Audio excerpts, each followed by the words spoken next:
Hello, I'm Matt from Ludobox, and today I'm going to give you an overview of Argh. Argh stands for Animals Revolt Against Humans, because we are animals who revolt against humans, basically. And we want to do that by creating a bomb that is going to blow everything up. The other way we can win if we don't manage to make a bomb is by having the biggest company of animals. The problem is that some animals are traitors and they are not going to help us. Definitely not. So we are going to take the cards from these 3 decks, and every deck is a battlefield of some sort or a room, and in those decks we can find bomb pieces, so there is 1 for each deck. We also have animals that are for or against us, with the star for us, and with the lozenge it's against us. And we also have some creatures, some animals with special powers that might hinder us or help us. So we know the composition of every single deck because it is there on the player aids. And some of the cards are going to get removed randomly at the beginning of the game to add some uncertainty to the game. Basically, you're going to take cards either face down or face up. If you have cards face up, they are bound to stay there until the rest of the game, until the end of the game. So you have to live up with the consequences of your choices, and if they are face down, they can be stolen from you. We can take 1 of 2 actions every turn.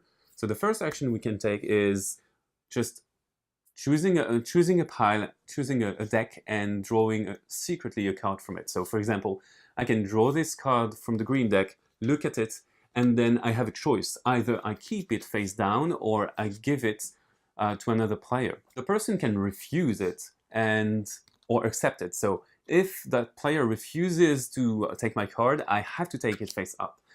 If I try to give him a bad card, he can refuse and I can get it. And the state of the cards is very important, because if a card is face up, it's there for the rest of the game.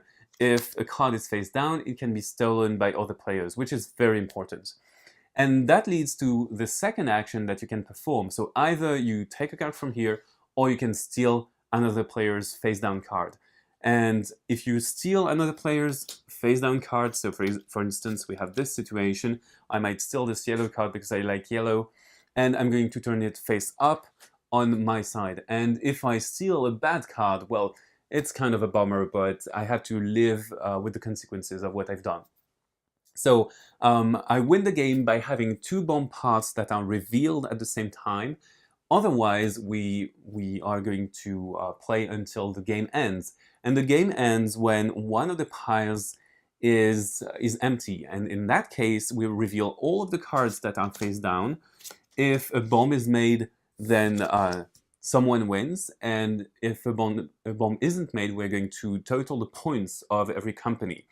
So the points are going to be very simply added and subtracted with the figures, the numbers on the cards, and the special powers of the cards might help us or not. So I told you that there were traitors and spies, so we had those spy cards. There are 4 of them in the game, and if we have an odd number of them, we lose the game entirely. So this is one way of losing the game. So for example, if everyone had so the player to my right and I have 1 spy, we lose the game, so the third player would win the game by default. That's another way you can win the game. So the game is constantly giving you this question of whether you should trust the person who's giving you a card, or should I try and test what the person has in front of her. So this question is very important. You have to consider whether it's going to be a good or bad card, and you kind of have to guess what remains in the decks.